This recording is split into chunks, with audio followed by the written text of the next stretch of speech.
Rapa Nui teníamos un grave problema porque todo el textil, toda la ropa en desuso estaba llegando al vertedero. Hoy, gracias a la pandemia, nosotros creamos un programa que se llama Reciclaje y Reutilización del Textil.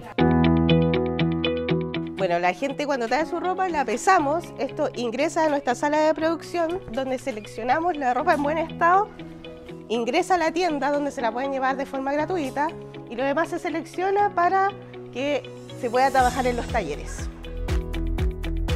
Casi el 10% de la comunidad ha participado de estos talleres para aprender un sinfín de productos que podemos hacer con este material.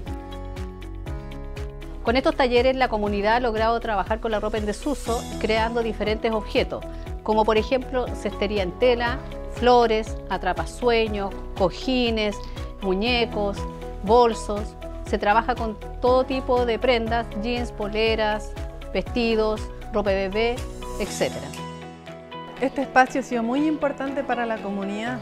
Se han reunido, han compartido, varias familias se han encontrado en este espacio, donde también ha generado trabajo digno para la comunidad, donde han aprendido diferentes usos de este material, pero también hoy son las embajadoras del medio ambiente y la reutilización del textil. Gracias al programa de reutilización textil, cada habitante de nuestra isla logró evitar que llegara 1,5 kilos de ropa en desuso al vertedero Vallaol.